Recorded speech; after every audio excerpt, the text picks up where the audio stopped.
and I'm gone. And you're not It'll be there. back. It'll be back soon. I'll be there soon. Fantastic. Wow. How long Yep. shall we wait? Yeah, no. So Ethan's just running late. Don't worry about it. I have to like run away. Lot and of come back traffic. Lot later. of traffic today. Oh my gosh. Uh, 1 second, about 5 seconds, and it's back. There we go. nice.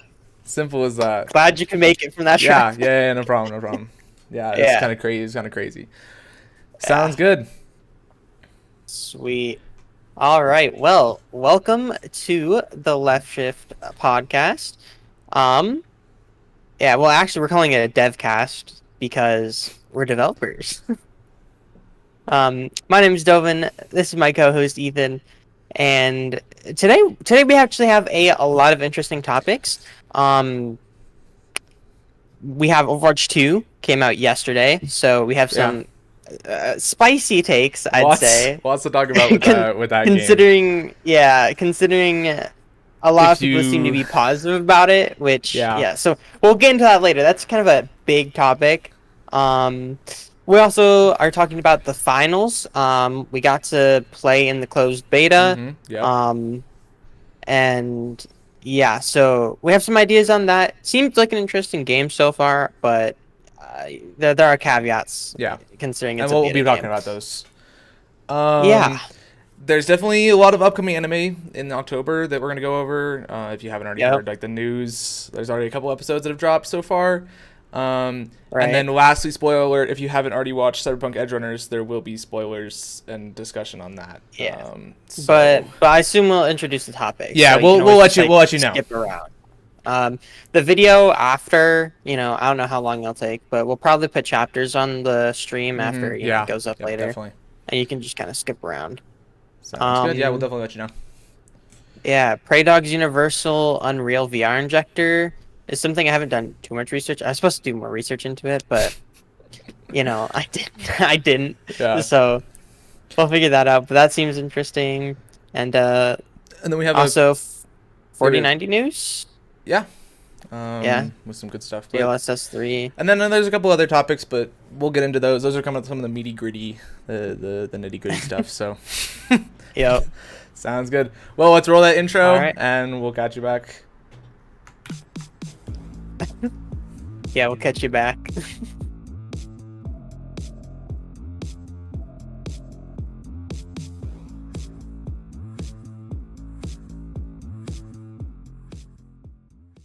Yeah. And we're back. Wow. Yeah. So lots to talk about. We should hit the zoom camera. The zoom camera. Nice. Cool. So getting straight into it. With the finals, we got into the beta on Steam. I don't know if anybody else got into the beta. If you even know what the finals is, basically. Yeah, I literally saw like an ad for it. I was like, oh, this looks cool, and then we like requested access. Yeah. And like got it like super late, but I don't remember. Is it Unreal? Do you remember? I think it's Unreal. It is Unreal. Yeah, it is an Unreal. I don't remember if it's 4 or 5, but it's made by Embark Studios. And they're actually a team of people who came from working on Rainbow Six Siege. Oh, okay. Now that makes sense. That makes a lot of sense. It makes a lot of sense. Yeah. That definitely checks out. And if you have no idea what we're talking about, one of the main features of the finals is that all of the buildings that you can normally climb into and stuff, they're all destructible. So you can basically blow an entire building up. And I don't remember if you can suffocate people. I never actually tried that. But I think it kind of just disperses around you. But... Yeah. It's a class-based game, so you have the 3 different classes. You have light, medium, heavy. I don't know if those are the actual names. And they each have their own abilities and perks. And it's kind of like they have like their own little loadouts, and you can kind of adjust them from there. There's a little bit of you can kind of pick which ones you want. We can't show like actual gameplay footage. That was one of the rules.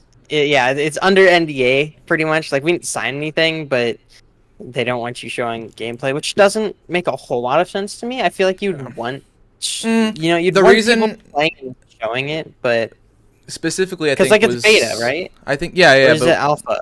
No, it's alpha. It's alpha. It's close alpha. It's an alpha. Yeah, I think the main reason, at least in a lot of my experience, there was a lot of so because everything in the game is destructible, all the buildings, not the floor is not destructible, but the buildings are all destructible. One of the main problems was like people would get stuck in the buildings, they couldn't leave, and people would get stuck like where they try to go through an alleyway, and the alleyway would normally be a size that someone could fit through, but because the building had fallen, they had like weird collision effects with that, and so you couldn't fit through. Okay. And so I think that a lot of it, they don't want people showing like really nasty bugs with the buildings. Right. Yeah. Because then people would be like, "That's just a buggy game. That's gross," you know. So it kind of makes a little bit of sense. Yeah, I'd say it was like relatively well polished. Like. There was a couple moments in mine where I could see you being a little bit there was much, bugs. There was bugs, but like it ran pretty well. No, for it me. definitely ran. It definitely ran pretty well, I would say. Like I got really good frames considering all of the destruction like sims happening. Like it's not too bad. It definitely and the destruction seems balanced. I feel like. Yeah, like definitely. It's a little bit on the low side. Like you're not like destroying the entire city throughout like the time you're playing. It's just it allows you to kind of play like. So basically, any kind of one, I guess. I don't know. It's interesting. The finals. I'll just give like a basic description of the game. Having we already kind of know a little bit because it's coming from Rainbow Six and all that stuff. First person kind of plays like a Call of Duty game, but kind of no. Maybe it plays like a domination version of Rainbow Six. Yeah, it plays very similarly to Rainbow Six shooting. It has the time to kill is pretty long. It has the auto tilting as well. So if you're a fan of tilting in games, it has auto tilting. Has auto tilting. I didn't notice that. I'll be honest. It's really subtle when you turn and look. Like when you go around a corner, you start to go around. It'll tilt your gun a little bit, and then I see. It doesn't like do any crazy thing like Rainbow Six does. But there is a little bit of it. Yeah. But outside of that. They have a rank system, or at least I think they're gonna have a rank system. The games that I was playing, I don't remember if they had a system.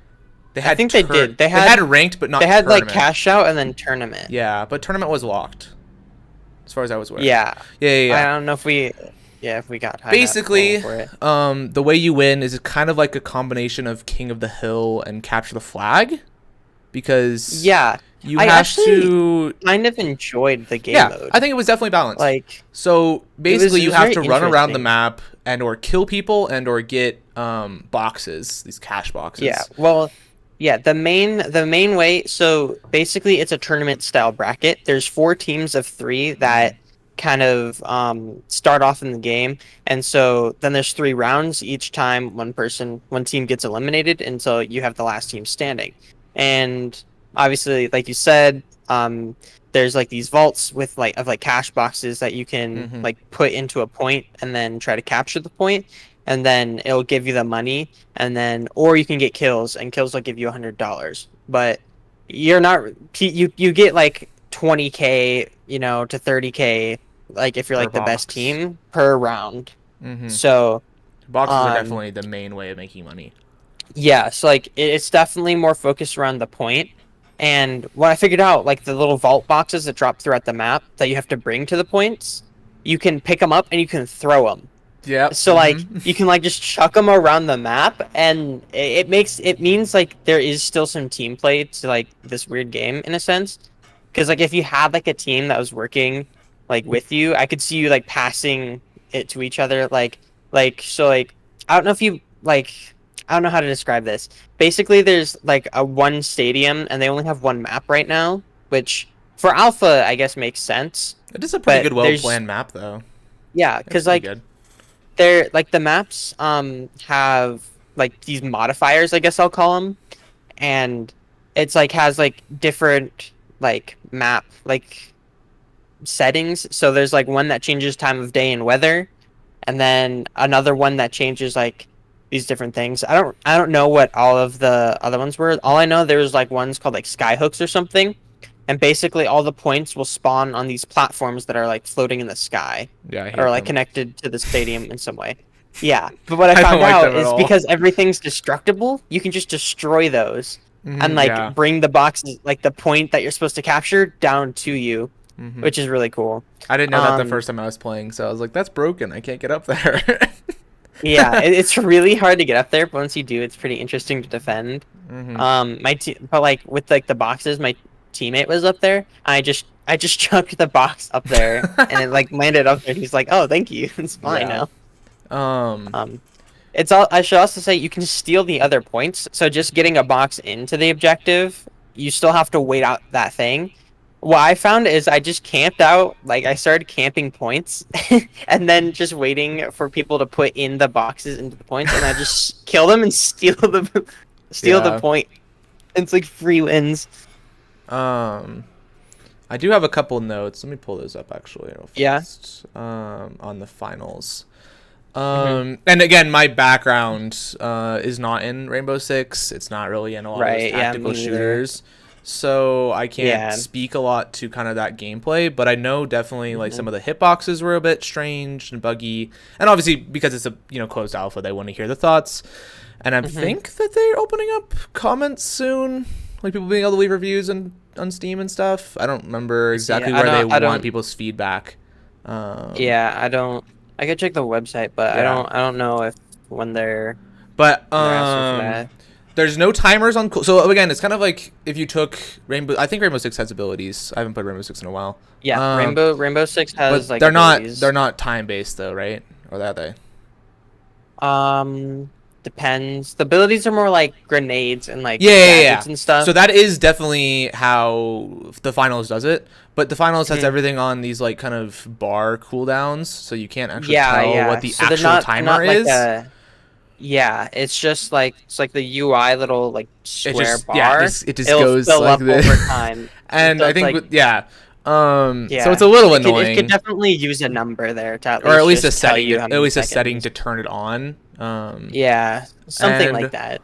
Specifically, like all the weapons, like when you're selecting so again, like when you go into, let's say I want to play the light character, you get an option between you get a grenade, you like a lethal grenade, you get a utility grenade, and you get a destruction grenade. You can choose between those two. So you get like a poison one for just like killing people, or you get. And then also you can get like a frag grenade or like C4 to help you blow up the place. The heavier the class, the better your thing. Like the biggest class, I think it's an RPG. Yeah, you literally have a rocket launcher. So you can literally blow people off of buildings. It's crazy.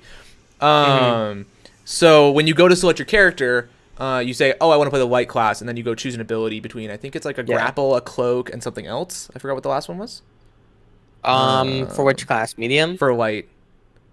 Light's grapple, cloak, and I think stim. I think it's a stim, like a Titanfall stim. So you make it move. Like no, it's like dashing. It's a dash. It's a dash. Yeah. I think there's multiple. You use like multiple. Yeah, you have multiple dashes. So you get as a light character, you can choose between 3 different abilities, and I think they're gonna add more. The abilities right now seem pretty good. Yeah, it definitely needs more, and I'd also say you need to be able to swap your loadouts in game. Yeah. Because first game I got in, I chose a sword, thinking, because the light character only had like pistols. Yeah, I can have the katana. I'm like, okay, so you get better weapons later in the game, and so I'm like, I'll just sword, because why not? Yeah. And then I was stuck with the sword. And then you had to play it for entire 20 game. minutes. Yeah, so I got 2 kills, so I'll take it, but yeah, so. Basically they either need to tell you damage numbers on those characters. So again, the light and the medium and the heavy have different weapons they're allowed to carry. So I think the light one gets a revolver, a Uzi, and sword, and a pistol, like a regular pistol. Something like And then like medium, I think, gets like AK. Medium gets an AK. It gets like a sniper and assault rifle and something. Oh, the light guy also gets a sniper too, though. I know that for sure. Yeah, it's a light sniper though. Yeah. So and then the heavy guy gets like an LMG and some other guns. So you can kind of like if you just like, the heavy guy gets gun, rockets, LMGs. It kind of just like logically makes sense if you think about it. Like heavy characters have the heavy guns. They have the big shotguns, the LMGs, the mini guns, the RPGs, all that stuff. So yeah, you just generalize it. But I wish that would be damage numbers when you went to select the character, like with like the revolver. Yeah, like I wish the revolver would say, "Oh yeah, display your stats." Like, "Oh, it'll do 80 damage per shot."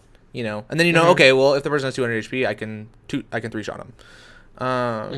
Instead of selecting the sword doing, I don't even know how much damage. I didn't test it. I didn't want to play that sword.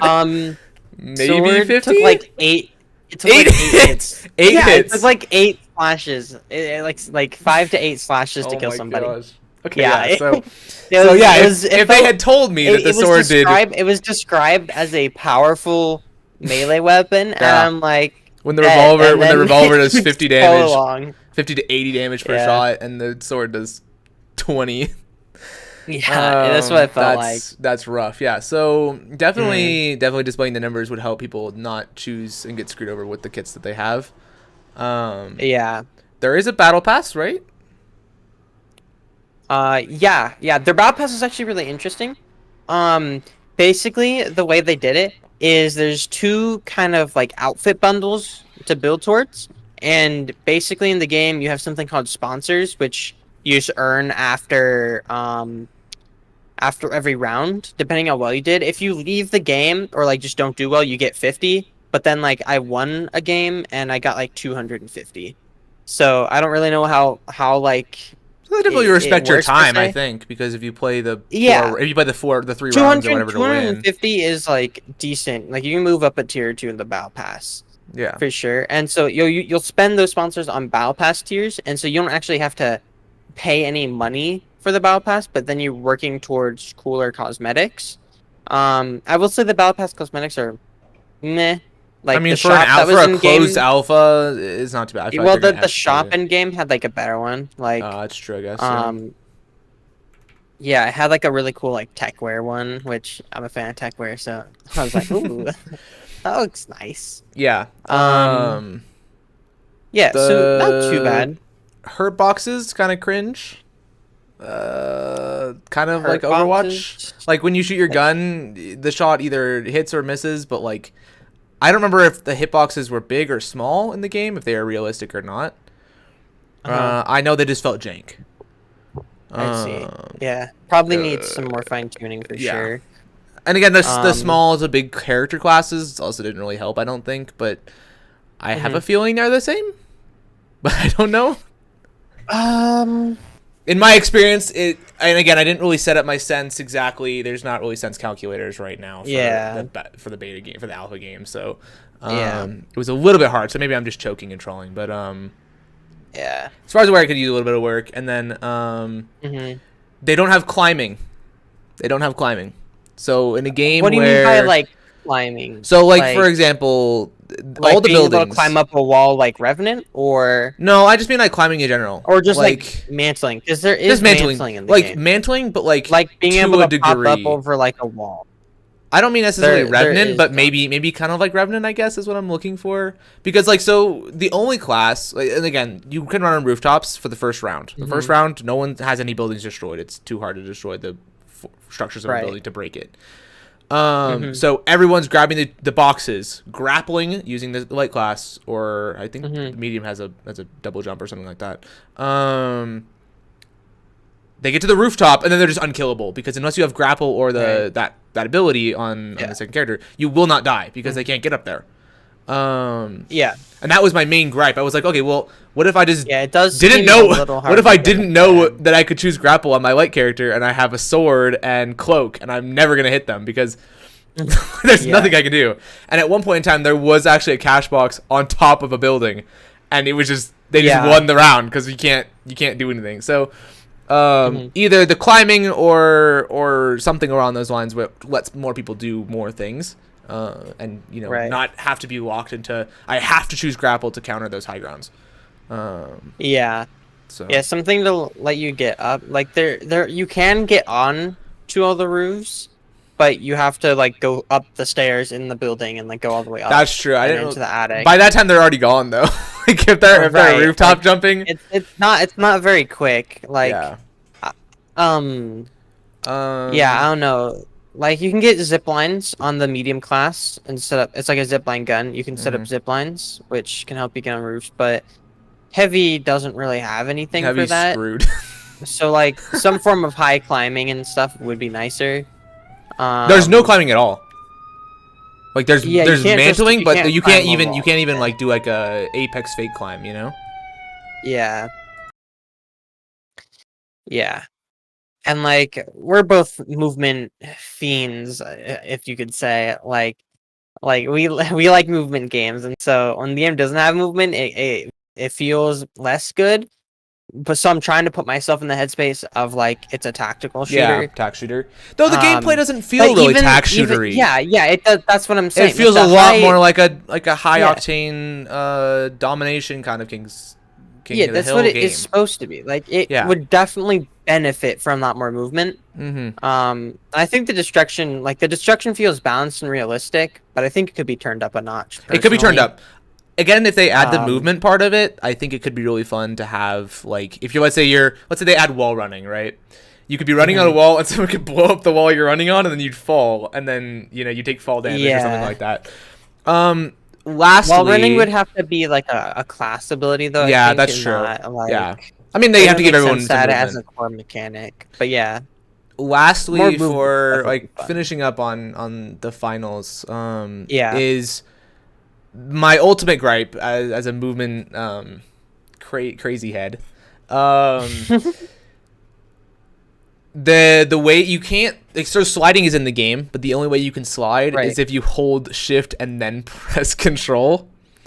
Yeah, and I don't know how people are doing that with their hand. Yeah, I had to change it to 2. I had to change it to 2 on my mouse, but I don't know how people do that. How I did it, I kept my pinky over it, and so I would like put my pinky on shift and then like tilt it backwards. What? So, like, when I push down shift and I tilt it down and I hit it, I hit control with like this part of my finger. Yeah, and that pains me. I hit shift here and then I hit control here. All they have to do is just add a little delay when you don't press shift, you still have sprint for like maybe a second.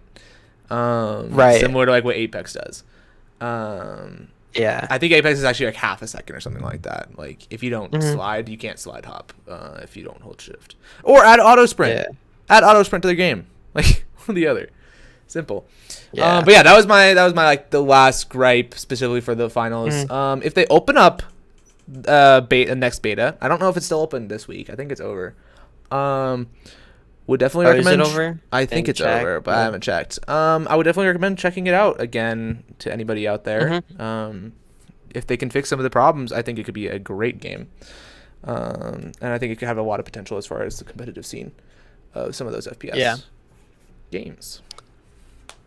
All right. Yeah, I mean, it's a great.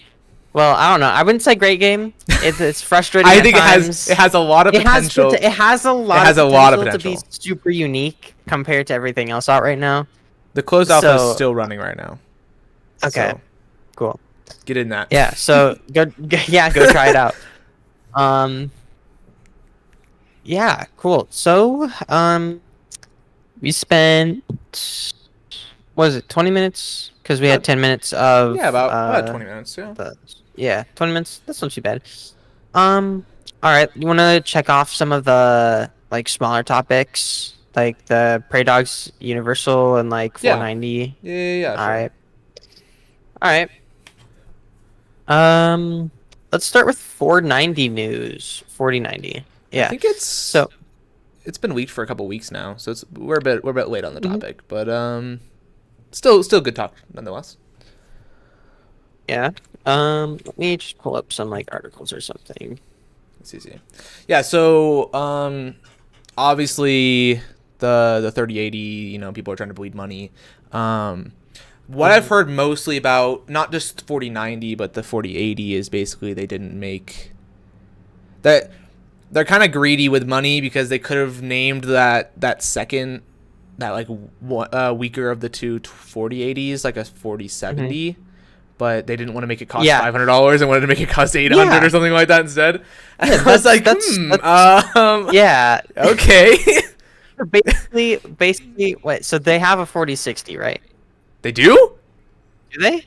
I don't think they do. No, I don't think they do. Okay, so I was saying, if they have that, I'm like, it's like 4080 12 gigabytes, right? Or is it like 4080? We should really get this. Look this up. I believe it's 8 gig, 12. No, it's 12 gig, 16 gig, 20 gig. I believe is what it is. Off my head. Let me just pull it up.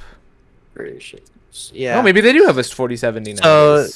So they have a 12 gigabyte model and a 16 gigabyte 12, model. 16, and then 24. They do have a 24? 24 is the 4090. Oh, okay. Yeah.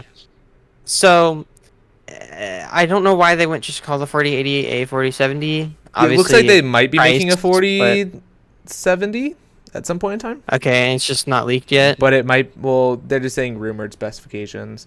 It might be technically speaking named like a 4060 just to cover up their mistake. I don't know what they're gonna do. I don't know.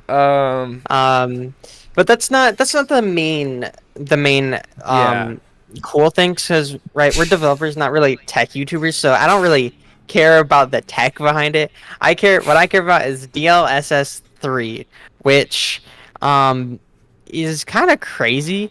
Basically what it does is it basically adds like a layer of rendering that's like built into the 40 series cards, and it's like a layer of rendering that's powered by an AI that apparently Nvidia is claiming that it gives 2 times faster performance in games like Spider-Man running at 4K. And I've seen clips of it working on like Cyberpunk 2077, very topical. And it basically doubles frames across the board for most titles. Yeah, so like 4090 Cyberpunk 2077 with DLSS 3 has 170 plus FPS in Cyberpunk 2077, and a 3090 Ti gets 62. And I assume they're running it at like maybe 4K high settings or something like that. But yeah. Did you want to pull up that article? So, I don't think they need to see that article. Sounds good. There's not a whole lot anyone's. I'm seeing that it's just a lot of ads, and I'm seeing that the freaking 40 series needs like 800 watts of power. Oh, yeah. It's so I'm just looking at that and I'm like, I'm not upgrading, you know. So yeah, so the 4090 only pulls 450 watts, only 450 watts, but yeah, but they said the recommended system is like 900. So do with that as you will, you know, without any of the freaking RGB or whatever else. If you have more than 2 fans, you can't run it. It'll Oh, we have live captioning? That's crazy. It'll destroy everything. Sick. So, okay. Sick. So, yeah, 4090, pretty cool DLSS. Obviously, it's very sad that they're blocking it. They're making sure that no one else can have it unless you spend a kidney on it. Well, I think it's because of the card. Like, it's built like in the cards itself, and like it's not. I don't think it's as software based as. I think it's probably because of what the cards. I'm gonna speculate and say it's just RTX voice / Nvidia broadcast stuff. It's just bypassable, but they can say what they want to make cards sell more. I don't really care.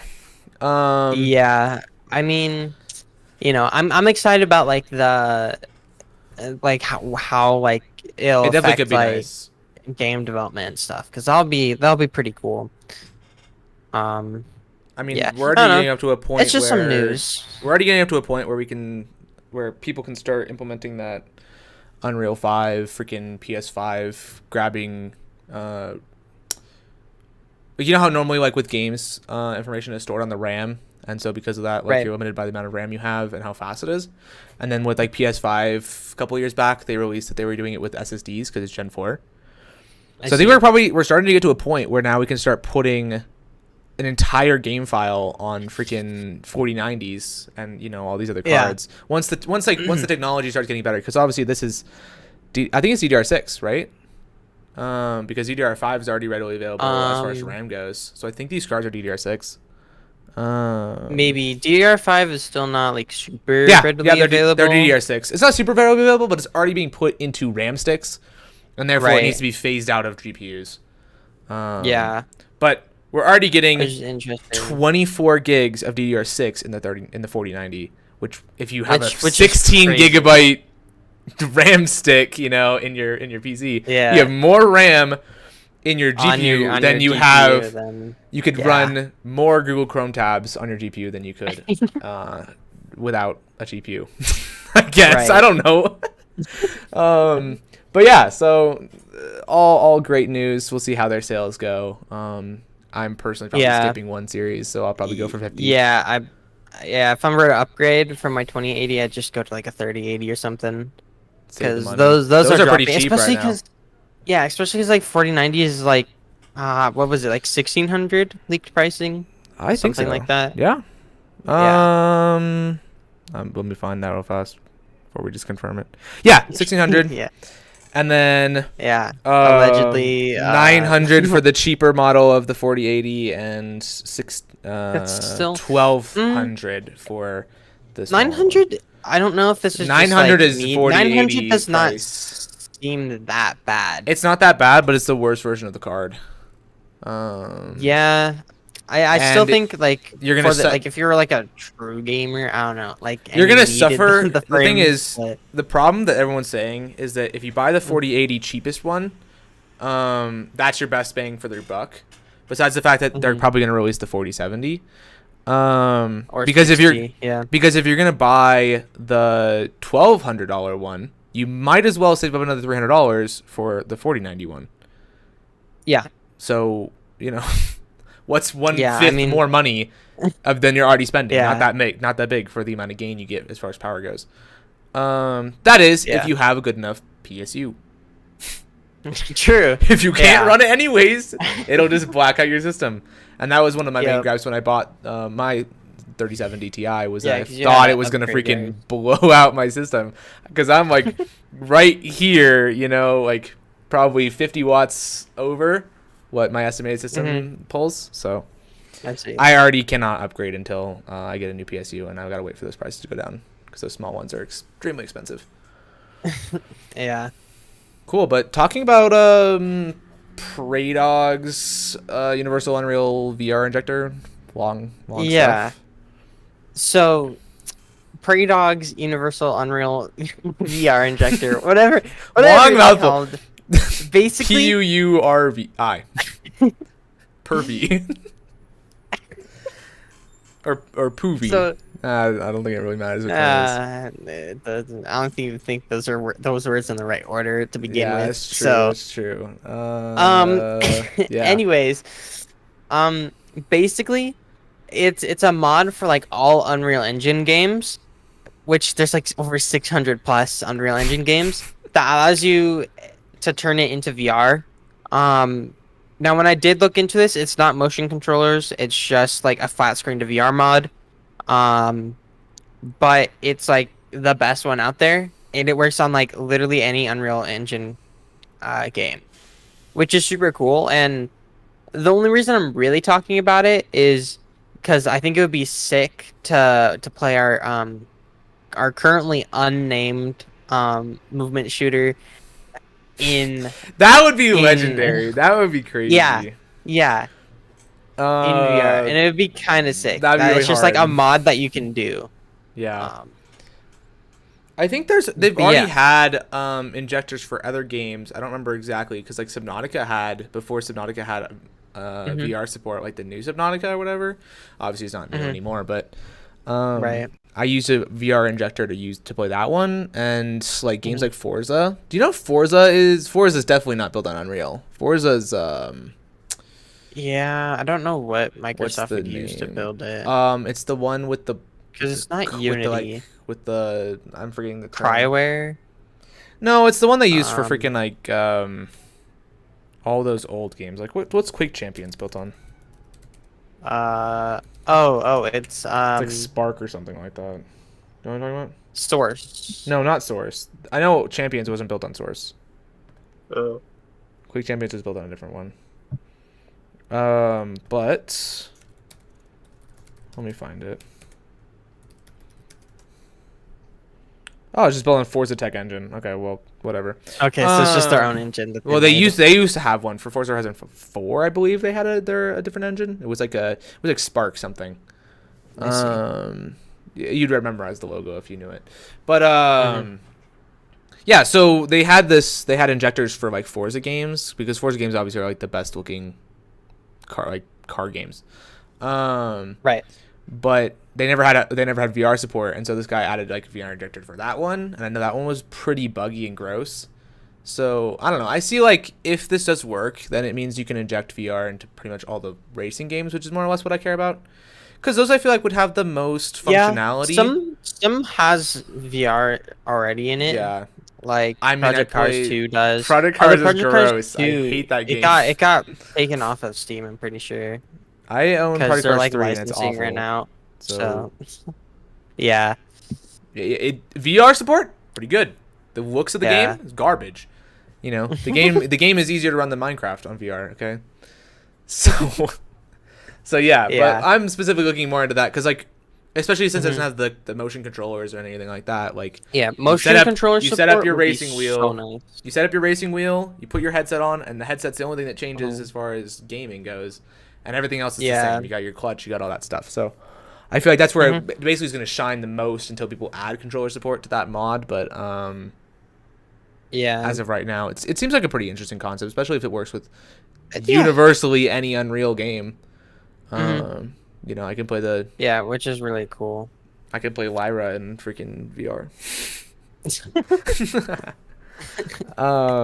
that mean I can play Fortnite? Actually, Fortnite in VR? Apex in VR? Apex isn't on Unreal, is it? No, it's probably not. But yeah, Fortnite could be in VR. That could be cool. Wait. Oh, Apex Legends is on freaking Spellbreak. Spellbreak in VR would be the worst thing ever. Well, so would Fortnite. Yeah, true, but like think about you like can't all go the abilities person in those games. So think about the flying and stuff. That'd be. It's like you're like watching. You're like watching your character and you can spin around them. It won't like chuck you into first person. I'm pretty sure there's probably ways you can pull your camera in though. Maybe I don't know about like coming soon in online games. Like rumored to come soon is allowing you to move your camera in VR forward and back. Allegedly, my brain says it should happen. But yeah, so definitely interesting for that. And there should be lots of fun to have depending on how easy it is to use.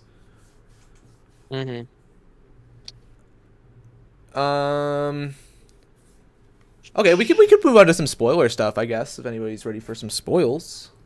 Yeah. You want to talk about Edgerunners? Sure. Edgerunners, some recent episodes and other animes and whatever else. So, as you know, if you don't know, Cyberpunk, the game, 2077, made an anime. It was rumored like 2 years ago. Finally dropped on Netflix. It was like 10 episodes. I think it dropped, what, a couple weeks ago? 2 or 3? Around then. Doesn't really matter. 3. Yeah, they dropped all the episodes at the same time, obviously Netflix fashion, with the releasing animes. Obviously. Yeah, Netflix with every show. Yeah, made by Studio Trigger. Studio Trigger is kind of subsidized by Netflix at this moment in time. All of their shows get released on Netflix. They don't stream them anywhere else except for locally in Japan, I believe. So that's the only way you can get the raw footage there. But otherwise, everything is just pushed out on Netflix. And unless you got a VPN, you're not watching it in the US. Right. It was outside of Netflix.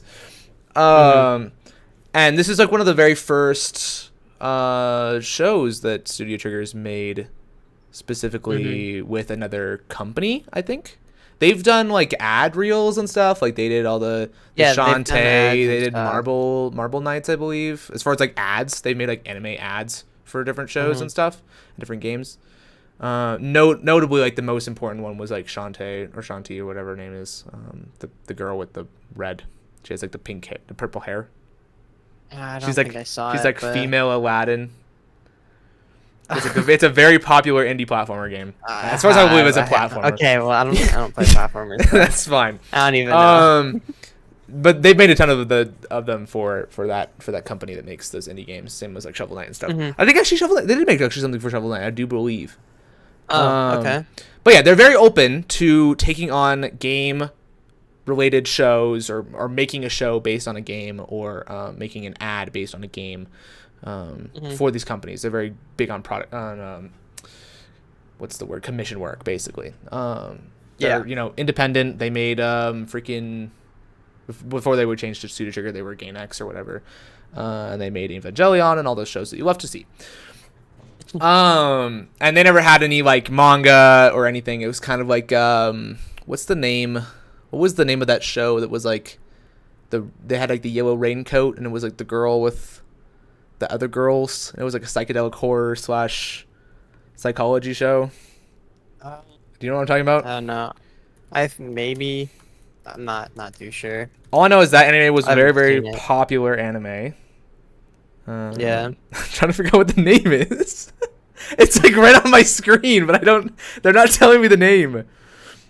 Freaking tell me the name, dude. What is it called? Wonder Egg. There we go. So, you know what Wonder Egg is, the show?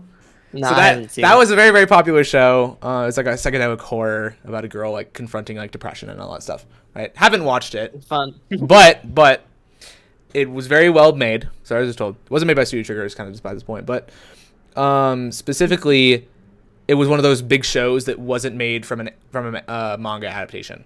So it was like a written for anime show. And Studio Trigger is big on those. They make a lot of written for anime shows. They write all their own stuff. I think they've borrowed ideas / hired writers, but everything they've worked on hasn't really been manga adaptations. But this is like one of the very first commission jobs they've done for like a big show, not just ads. And specifically, I don't know, do we just want to walk through the entire show? Like, what do we want to like? And spoiler it right now. We'll do whatever. Yeah, like, yeah. Click away. We're probably gonna spoil it. Click away. If you haven't seen it yet, I would still recommend. Yeah, I would still recommend. A lot of people have seen it, so it's just kind of one if you just want to watch one. There's a lot to talk about.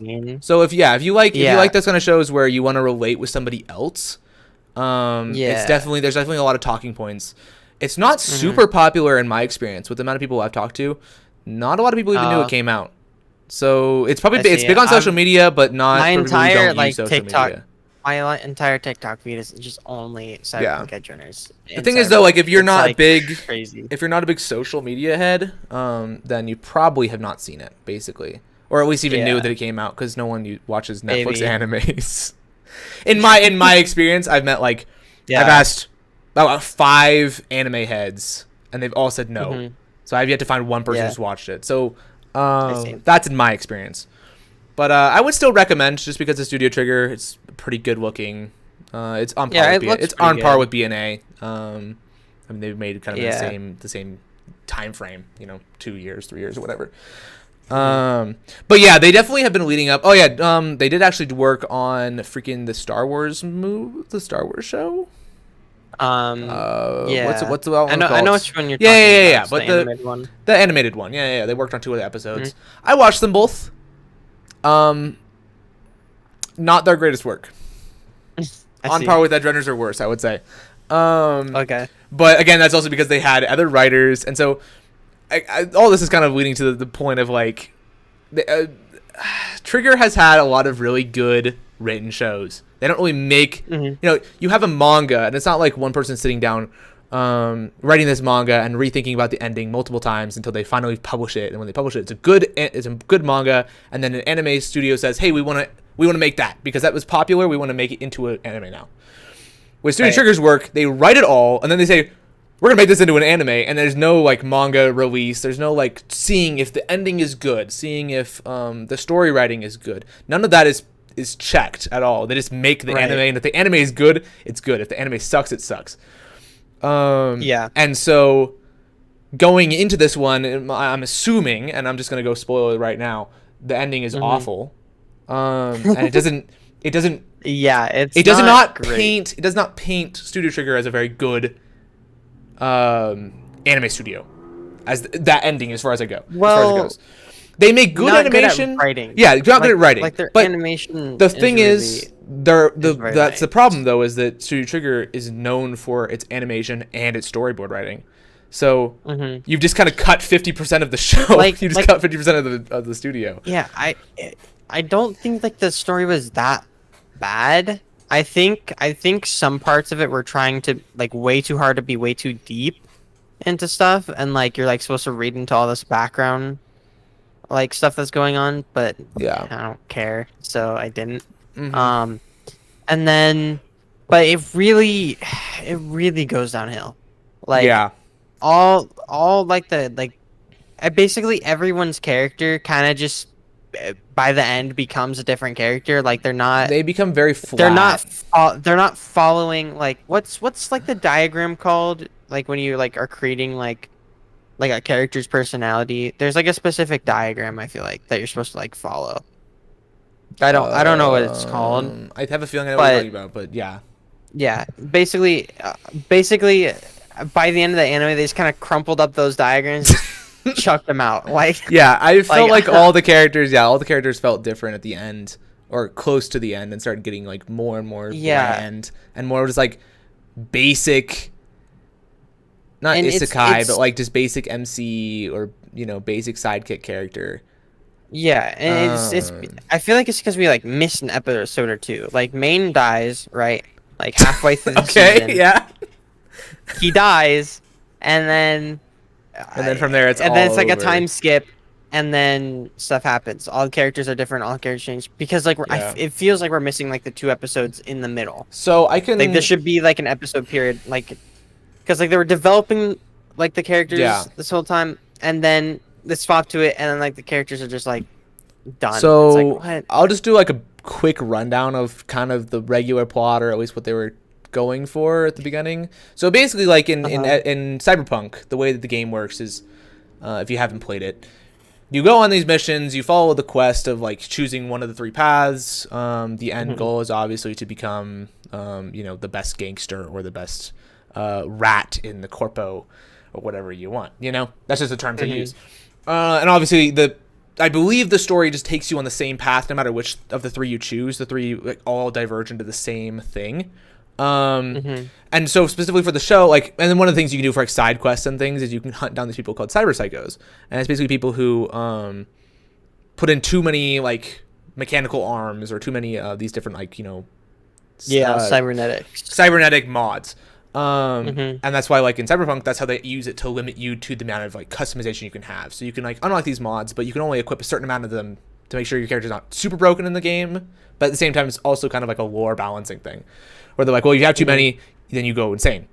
And so basically, the plot is you have this kid who has like he's got this like genetic disposition to cybernetics, where he's just like, he can just handle a lot more cybernetics than most people. Standard MC, broken for no reason. But yeah, so then he, his mom dies, and he like decides to put this piece of cybernetics in him that's like, super crazy. And then he proves himself to the gang. He joins the gang. The main leader of the gang goes into cyberpsychosis, kind of just following the regular plot. Like, if I just told you randomly, okay, cyberpsychosis exists in this world. The kid joins gang, and the mob boss, the leader of the gang, has a lot of cybernetics. Yeah. It like kind of logically makes sense that you would just fall into, okay, yeah, he's going to get egotistical. He's going to go cyberpsycho, and someone's going to have to kill him, and it's going to look very gruesome and be very good for the story, right? Someone has to put the other person down, kind of like a dog with rabies. And then, you can really have it like pull on the person's consciousness, like, oh, I had to murder him, that did not happen. Obviously it could have happened, and it could have been great, like not being a psychopath, but it could have been great that they could have pulled the story that way, where it could have been really depressing or really whatever, based on the fact that the kid had to murder his own leader and steal his cybernetics off of him, because at that point Main was gone. He was like like before like Cyber Psycho, like he was kind of almost like becoming like a father figure, almost, I feel like, that's to David. True. Yeah. In a sense, like it David felt is the main character, by the way. Yeah. The main character is David. It's like mom, like dad's out of the picture, and then his mom died. So yeah, he's like he's like a rich kid school dropout. He's not a rich kid, but like he went to a prestigious the school. whole point is that he's poor. Yeah, but he went to a prestigious school, and then his mom died, and then they couldn't afford the school anymore, and so then he went rogue. Yeah. But yeah, so he's building this father figure kind of point, and then midway through the show he starts twitching, and then everyone keeps encouraging him to like take the cybernetics out, like take a ton of them out of him so he's not going insane, because that's how you fix it. But, you know, for some reason he's just egotistical and he doesn't do it and he takes drugs instead and all that stuff. And so we're like, okay, here's the build-up, right? Your kind of father figure that you're introducing goes insane because of cybernetics, right? And then now you, as the newbie, have to become the leader, which also doesn't make any sense. Why the newbie becomes the leader? Why doesn't somebody who has more experience? The rest of the crew has way more experience than him, so I don't understand why he bemes the de facto leader, right? So then you have this time skip. So he dies, the main father figure dies, and you have this time skip. And right after that time skip, you have this like really buffed out David. Yeah, they gave him the time skip. He has the exactly. He has his old father figure's arm cybernetics, and he has all this other stuff, like cybernetic stuff, right? And which then, is so counterintuitive to killing the character. Like you can, like, before Main dies, you can tell that like David's like, okay, well, I get more cybernetic, I become stronger, and like I can protect people, do whatever. Yeah, you can see. But I don't. Doing that, but I don't want to go stronger. I don't want to go too far though, because I don't want to have what happened to my old boss happen to me, right? Like he sees exactly what happens. Before this, that's true. Yeah. Before that, you can tell that he's like, oh, I can handle more, so he wants to have more cybernetics. But then, like, the whole point of like killing off someone like close that would be like on Cyber Psycho would to reel like David's character back in, bring him back down to earth.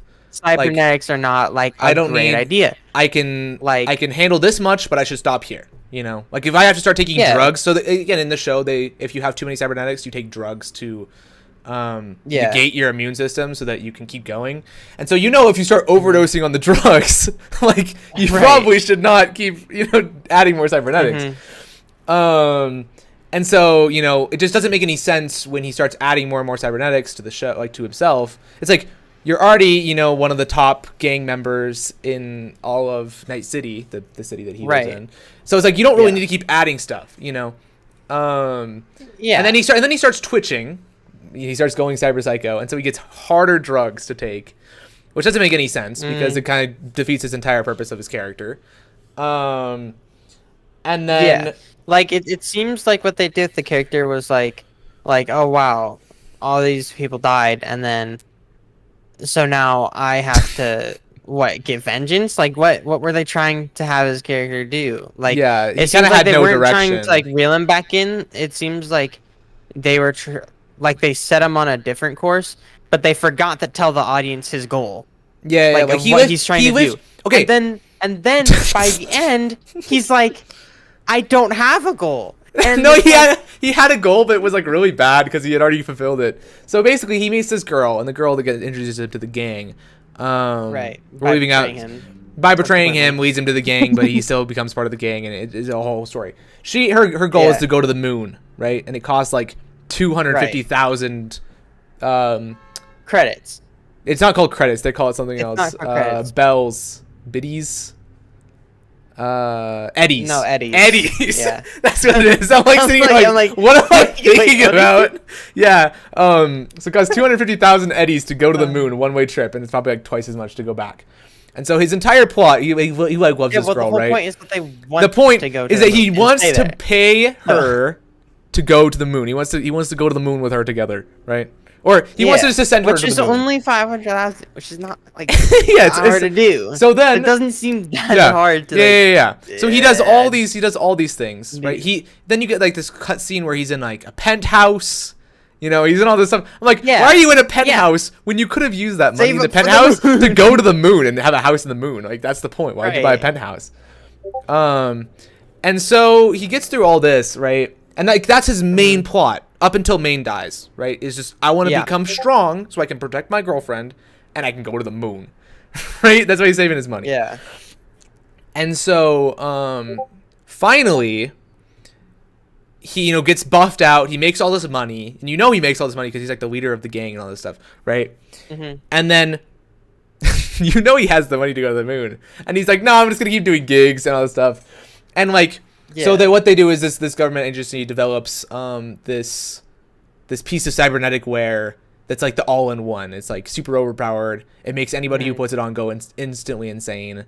You know. Yeah, it's like insane. Fran X stolen moment. It's like yeah, it's like super OP, but it instantly kills you. And so basically they're like, oh well, this man, David, he has the resistance. Like the whole point of the show, even from the start, is that he's like Arasaka, the big major corporation, is just trying to test. They're just trying to test. Well, they're trying to find a suitable host for this piece of armor. Yeah. And so they keep track of David, and then over time to find him. Yeah. Obviously, there's a lot more details in here, but it's kind of besides the point. Yeah.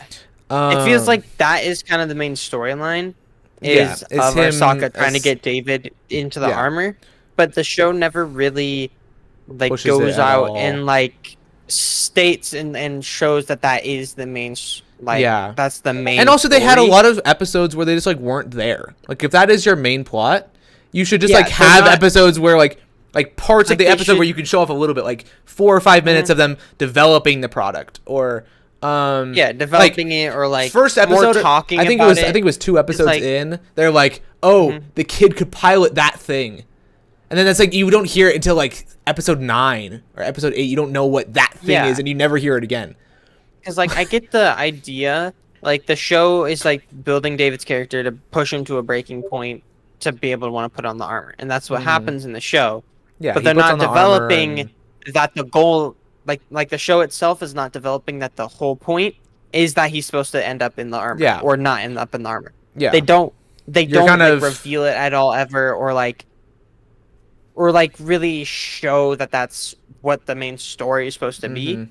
Looking back on it, that's what I've kind of realized is kind of what it was. It's that makes sense. That's the only. Well, I think the only solid thing that the main 2 plots were put from the start, trying to test the armor and trying to make money to go to the moon. And both of those ideas were never reiterated multiple times.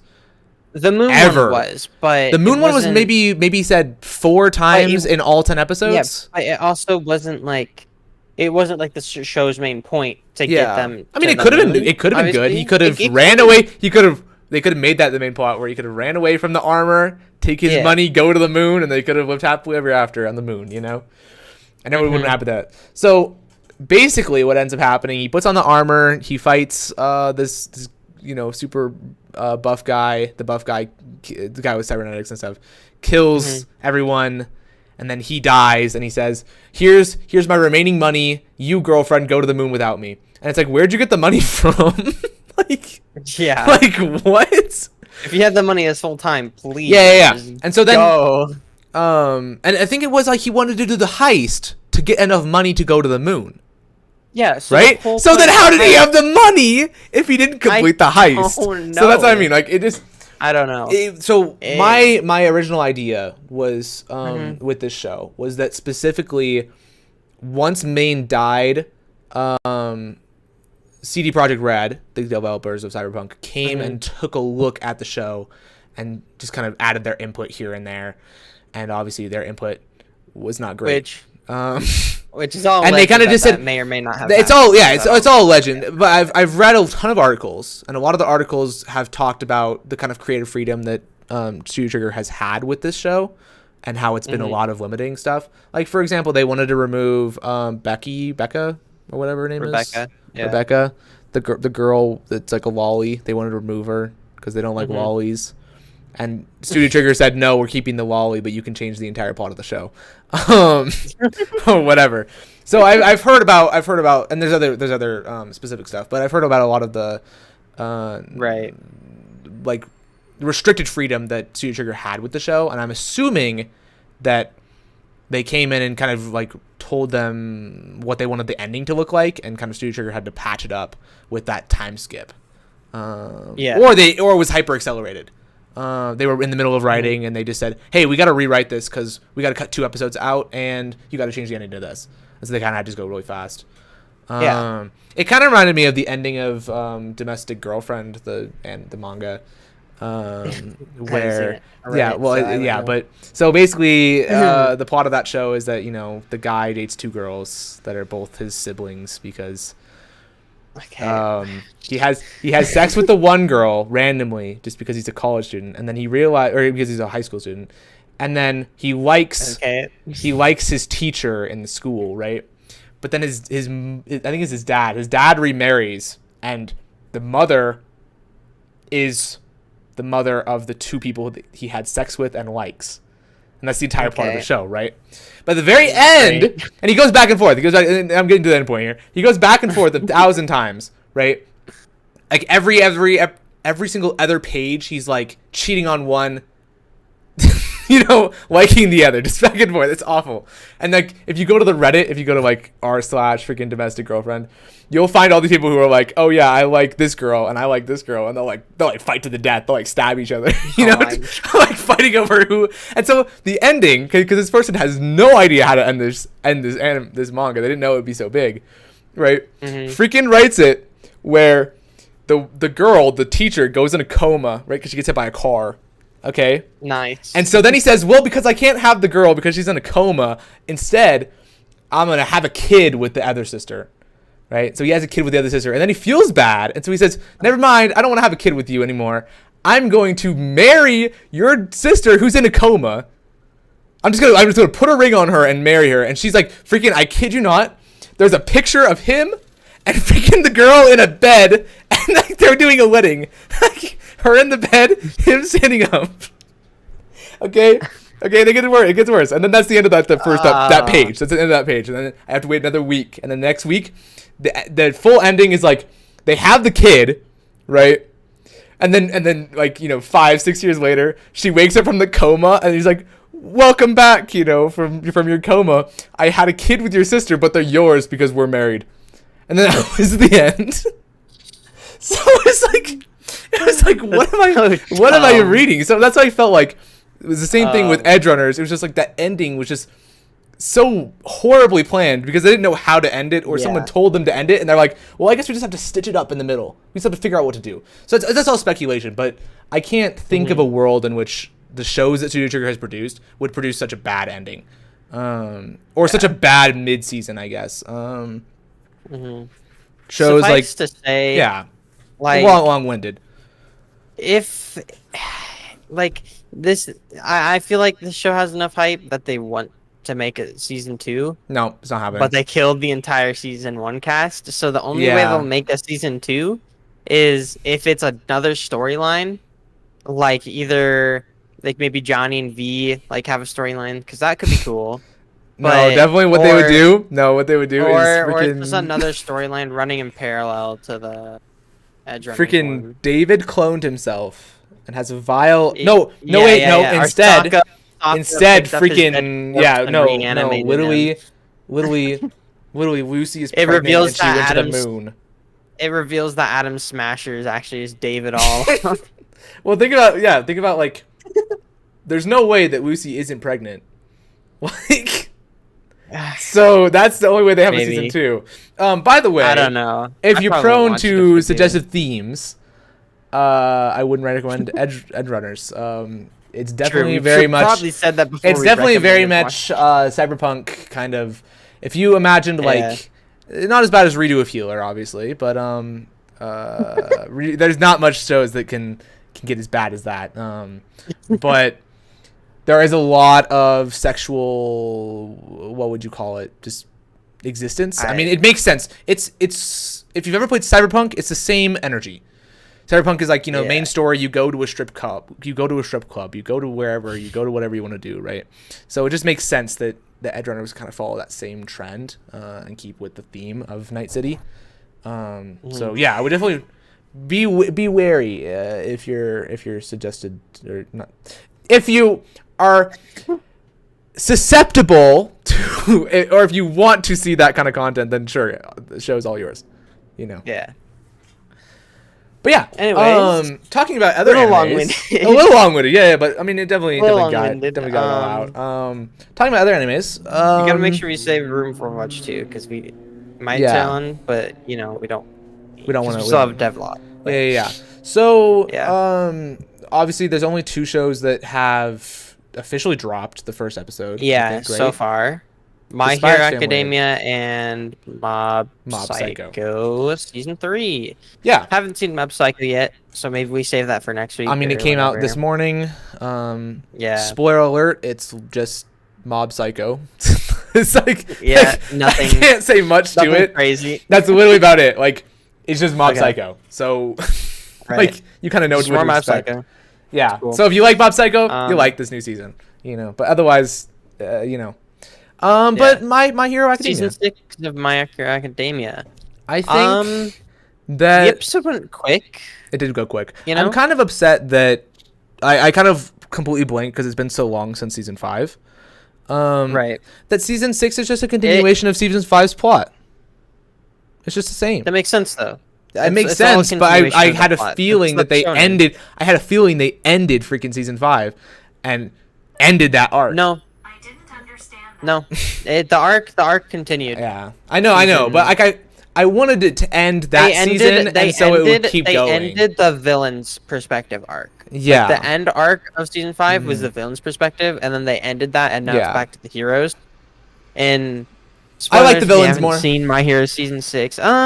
Do we? We don't spoil anything. I don't think we spoil anything. We don't have to spoil much. I mean, there's not much to spoil. It's just a continuation. There's not a lot to spoil. I like it's a continuation. Some Doctor. It seems like it'll be more action packed this season. I think so. Yeah, I think so as well. Animation like we already the same as it's been for years. Yeah. Seems pretty normal. I saw in the background because remember they obviously I'm gonna spoil it, but they show all the heroes in like one picture. Right. There was some like random people that like they don't look real. Like there was a guy, like the like Plants vs Zombies, the guy with like the bucket on his head. Yeah. There was a literal hero that looked exactly like that. And I was like, what is that? Like that's not a hero. Like, and it wasn't like drawn well or anything at all. Like that's why I was so confused by it. I was like, what is that? What am I looking at? So there's a couple things, but nothing too bad. Personally, like it just seems like it's gonna go by and it's gonna exist. Yeah. And so if you like My Hero, you like My Hero.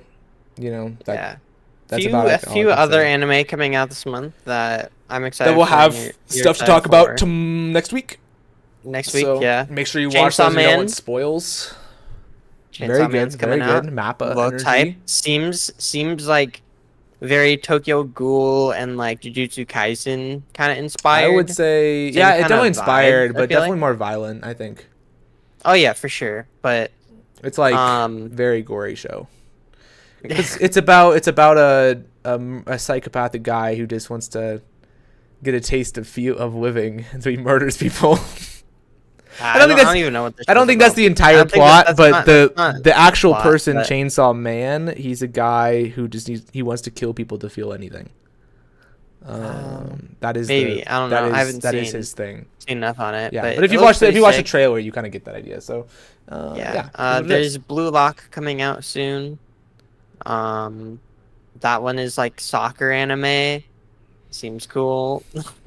Another soccer anime. If you like sports animes, I mean, I think the people who are like have been waiting for Blue Lock have been waiting for like a few years for this show to finally get released. Like it was like announced like before COVID, and then makes sense. Like now it's finally coming out, and it looks pretty sick. Like contrary to other sports anime, it's more like other sports anime is like team building and building up like a team and like teamwork and stuff. This one is like it's like a school that teaches you to become the best like player you can possibly be, and so it seems more like it's like competition between players to become better than each other. That seems pretty good. And it's like a super like high tech school that's like leading. Like, I'm assuming like technology. I forgot what the name of that movie was. There used to be this old Japanese movie I used to watch that was it was like soccer but with like superpowers. So they had like these special effects, but it was like a live action thing. It wasn't like an anime adaptation. Oh, I see. Japanese soccer movie. I forgot. It's like Crouching Tiger, Hidden Dragon, but not that. Shaolin Soccer is what it's called. It came out 20 years ago. but that one was pretty good in my opinion. So I'm assuming it's probably something similar to that, where it's like Powers, maybe not Powers, maybe like Haikyuu. I don't know. I'm not the biggest in sports animes, so not really my forte. Yeah, you haven't watched the good ones yet. Yeah, I'm waiting to watch Haikyuu for once the hype is dead. Once the show is gone, I'll watch it when I'm 40. Yeah. Let's see. So Spike's Family is getting another Spike's Family. I honestly don't care that much about Spike's Family. I used to hype it up a ton, but it kind of fell off for me. It was pretty good. Nothing. Yeah. It's not. There's nothing to hate about. There's nothing to hate about Spike's Family. Spike's Family is very good, well-rounded. I don't know. I felt like it kind of just got boring, at least for me, personally. But that's also because I waited a little bit. So coming back into it, I wasn't as hype. There's a new show called Shinobi no Itoki. I have not watched it. Seems interesting. But... Yeah, you haven't watched it yet. I watched it. Pretty good. It's ninja gang wars, basically. Sick. Yeah. Overlord is ending. Overlord season 4 is ending either this week or next week. Okay. Makes sense. Classroom of the Elite has ended. Season 3 is announced for next year. Yeah, I haven't finished that either. That kind of dragged on too. What, episode 3 or 4? It's really good. Is it good? So good? Better than the first season? Yeah. Is it better than the first season? Okay. It picks up. I mean, I've read a little bit of the manga, so I have an idea of where kind of the plot goes. Main character starts actually doing stuff. Congrats. It's pretty great. Finally. Yeah. I feel like Classroom of the Elite follows the same kind of plot as freaking what's it called? Assassination Classroom, surprisingly. And the reason I say that is just because the main characters have kind of the same backstory-ish. And again, spoilers if you haven't watched them. Like, they both kind of are that, I got drugged as a child kind of person.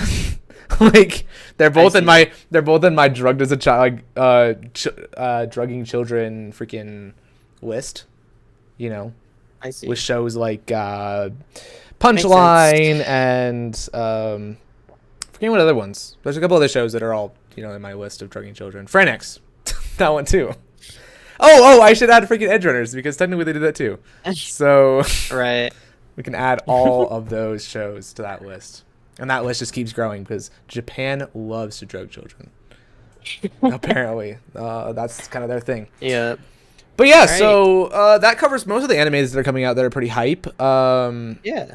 So cool shows, we'll look out. Make sure you watch all those episodes because we'll probably be covering most of them going forward. Next week. So if you haven't watched them, or if you're ready to, like, make sure you watch that My Hero Academia episode 2 and which one else? Mob Psycho, and I think Chainsaw Man 2, because that one will be out before this next episode. So make sure you watch all of those. Blue Lock will probably be out, and Spikes will probably be out. Yeah, so we'll probably hit all of those. At least get like a quick recap on all of them, and then we'll move forward. Probably nothing too crazy, but just like touching up on it. Yeah, should be fun.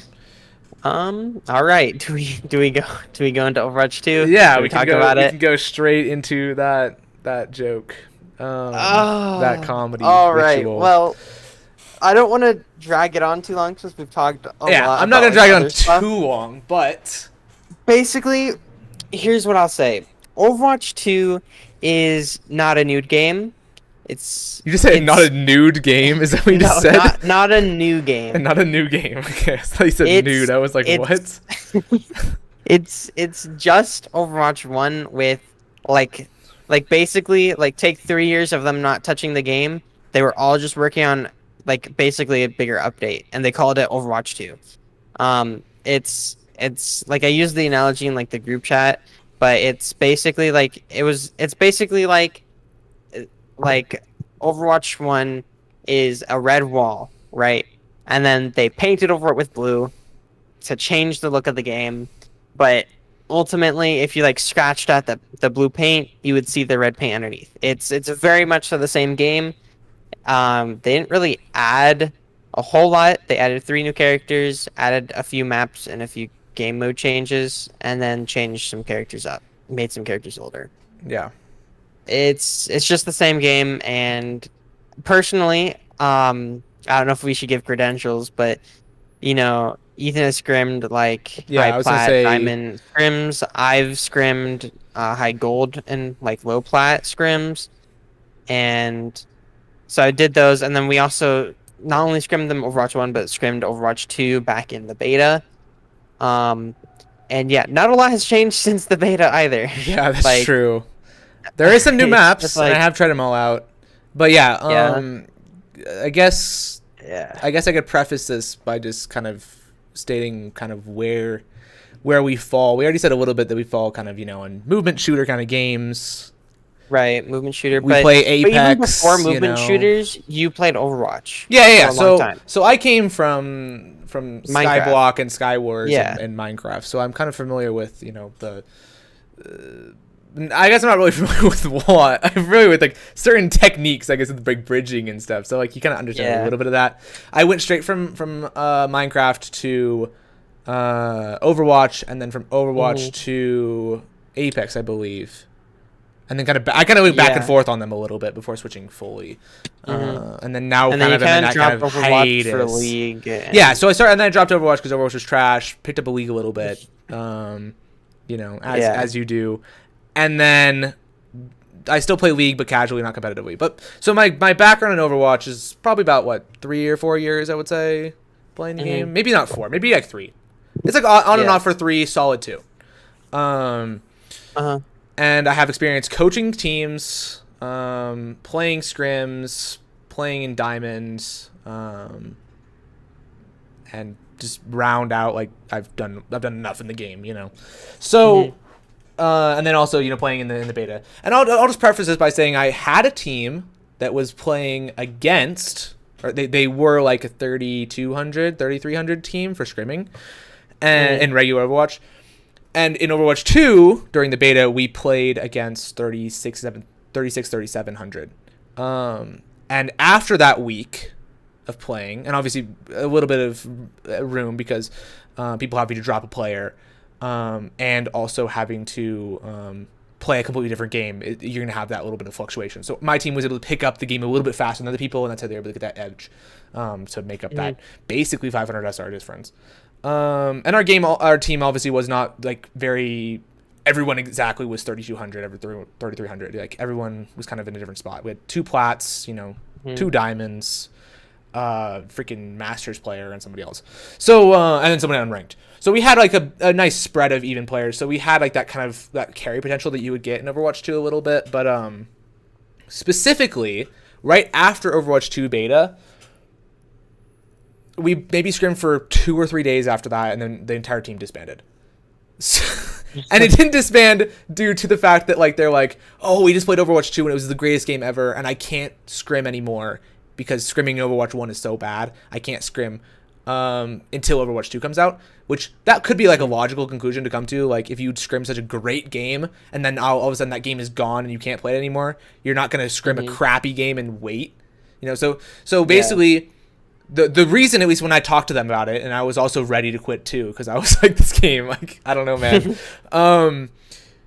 The reasoning we all came to, or at least not even half of us, more than half of us came to it, and another person had already been playing Paladins, and another person had been playing League, so they both kind of just went back to their other games they had been playing. But the conclusion we came to was, why are we grinding Overwatch 1 when Overwatch 2 is coming out, and we don't want to scrim that game?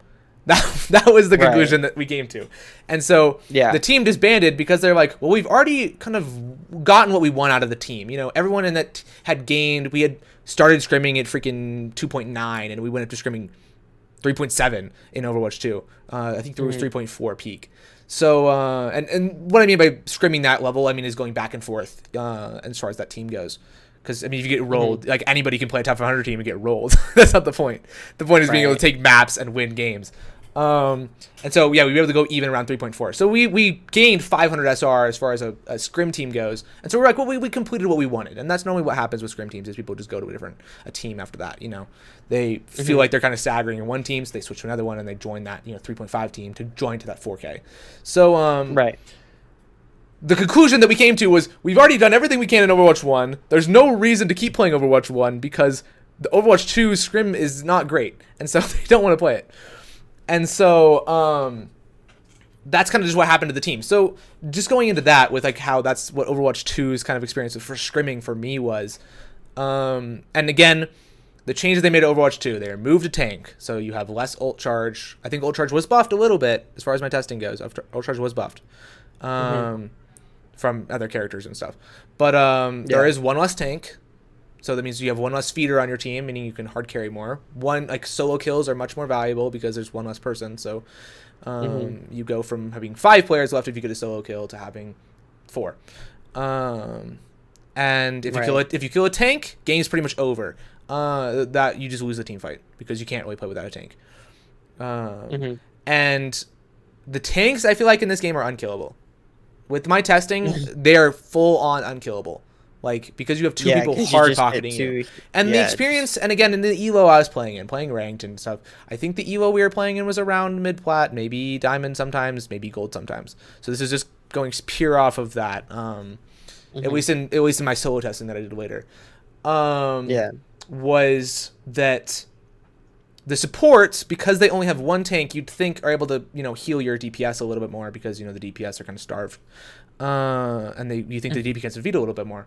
The problem is that the supports still only heal the tank.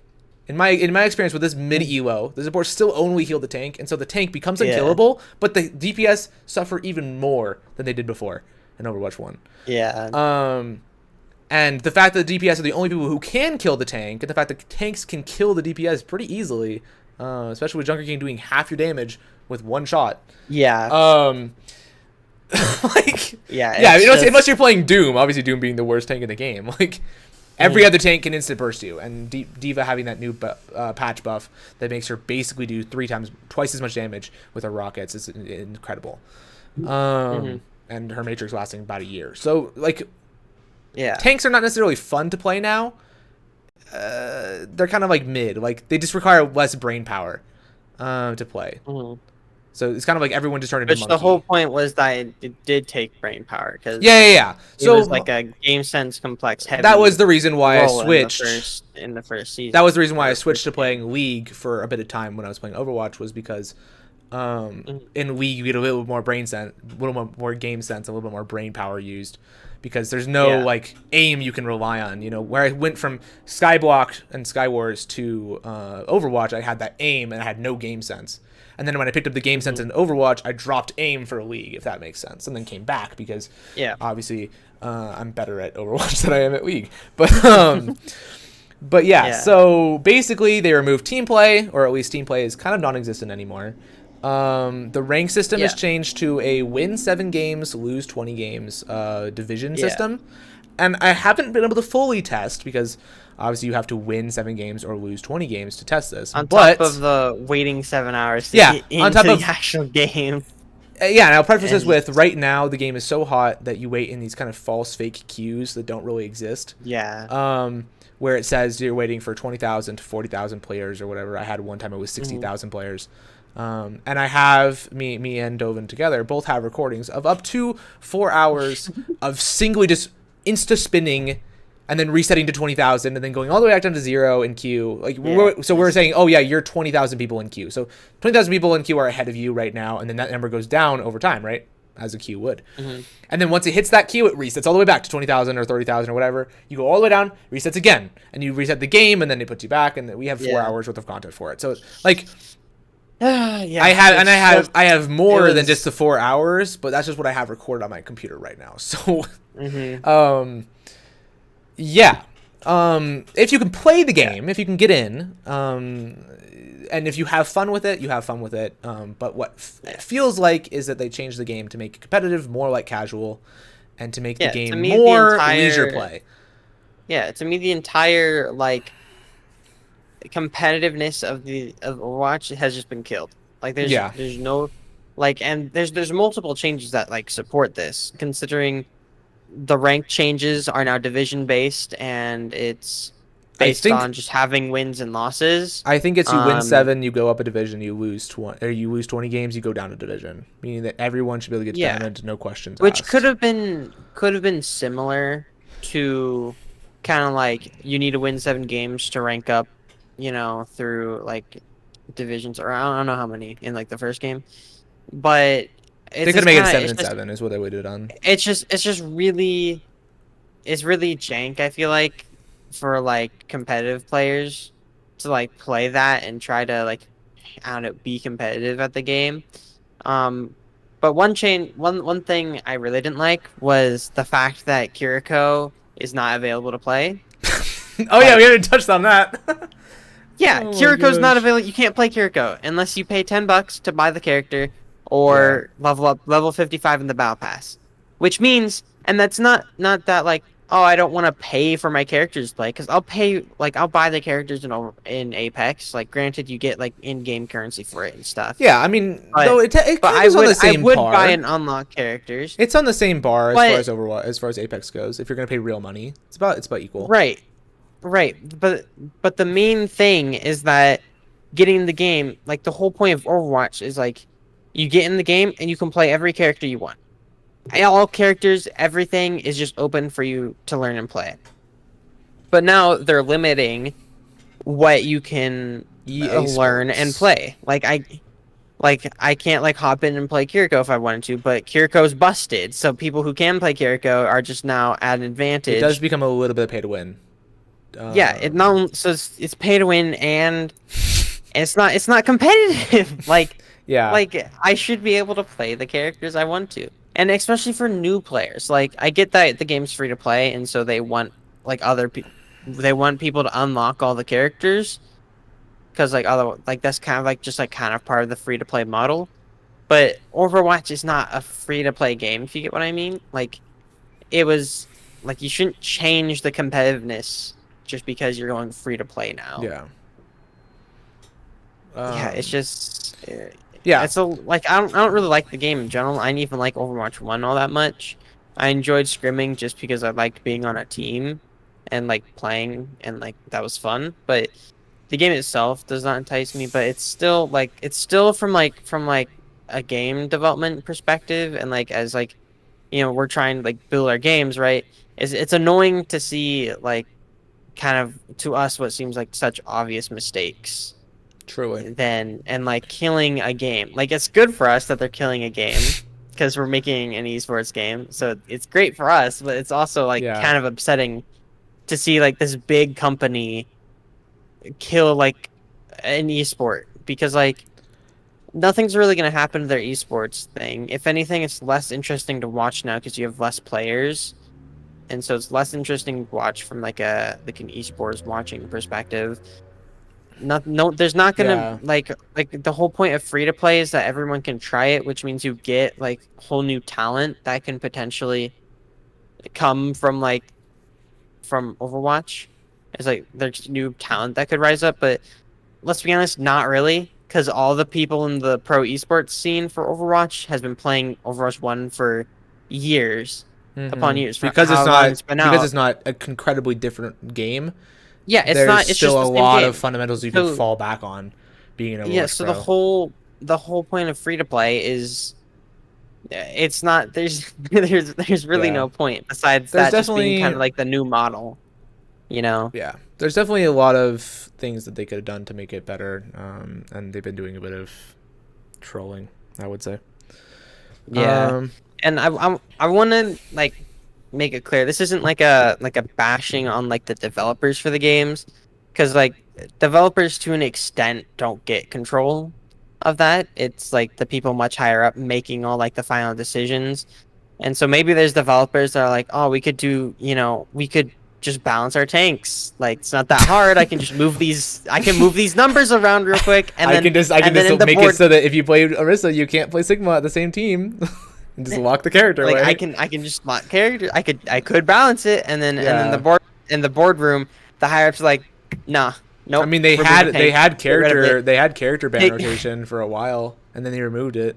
Yeah, and they literally just could have kept it, and it could have just been permanently Sigma or Orisa getting banned, and one of the others, and then from there that game's balanced. So it's just higher ups, like what it seems like is just higher ups who like are the head of the game, but aren't like, they don't play their game, and they don't like watch enough content or watch what the community says about their game enough to make like informed decisions. Yeah. So So very fun. I don't know. We'll probably It's upsetting to see, but if there's some updates or any Twitter posts or maybe the community will come if anything and really big happens in the community, I assume we'll report on it yeah, again. we'll get a nice update on it next Yeah. week, I think. Especially if the servers clear up and depending on, I kind of want to know what their player base is. After everything settles down. Yeah, because after the weekend, I feel like people are gonna be able to decide whether they want to play the game or not. If they get placed in silver, they're probably not gonna keep playing. Or whatever the experience would be. So, definitely, yeah, I feel like we can move along. But yeah, so yeah. So yeah, hopefully it becomes better, but we'll see. Anyways, I guess it's time for devlog. Sure. Devlog's like 20 minutes, so yeah, let's go with a devlog. Are you want to go? Sure. Did you want to go? Okay, sounds good. Sweet. Welcome to the devlog. So this is also going to be uploaded as a YouTube video. So I guess I will say what all streamers say. They say, "Hi YouTube, welcome to this YouTube video on our devlog." I guess this would be episode 1. I don't know if it's called episode or not. Yeah. I think we'll just go by weeks because it's kind of like a log, Yeah. But yeah, so we'll do the YouTube thing. Yeah. So my name is Dovin. This is Ethan. We are like indie developers. Owners. Okay. We should probably talk about that. Yeah, that's true. We're owners of LSHFT Studios, which is our own game dev studio that we're trying to work on. And for this week's devlog, we're basically going to be introducing our basic concepts of our 2 indie games that we're working on. And the whole point of devlogs is to kind of give a weekly update as to what is happening and progressing in the world of LSHFT Studios and what we have cooking up. So, we'll be updating weekly, and it'll be very cool. For the first few weeks, we'll probably be more so explaining how the game works, showing bits and pieces of the game over time, and then eventually it'll transition into, once we have more of like the games actually built, because for the most part they're in concept stages, being worked on into being prototype stages. So really we'll be explaining the games for a while until we have incremental progress to show each week towards the development of the game. Yeah. And yeah. So right about here's when the intro will roll, and we don't have an intro for the live show because there's no intro for that. It'll be in post when we edit this part down. Yeah, but if you're here live, like, you don't need to go watch the video again. Like, what are you doing? Yeah. So yeah. But so we're chilling. So so this week's whole part of the devlog is we're focusing on and explaining why we want to make the games that we're making, and we're introducing our games and why we want them for the most part. And you heard us already in the beginning, us kind of venting our frustrations with not developer decisions, but AAA game decisions, I guess, or competitive game decisions. So the honestly, whole point is, I don't know what you were I was gonna say, like, I don't know how much we want to leak. Like, I don't know if we're gonna leak a ton of stuff specifically today in this devlog about the games. It's more or less just gonna be talking about the inspirations to said games. So I guess we could just start it out by saying, like, right now we have two games in development, both kind of filling the 2 niches that we've been looking at, trying to, like, that we feel like it's been lacking in not just in the competitive space, but just like the gaming space in general in the industry. Kind of don't really have and a space that we feel like we can, that like we have like ideas for that we can like fill well, you know, and that we feel like we can produce well, you know. And I also can't speak to why these games haven't been developed already. Like, I don't really know.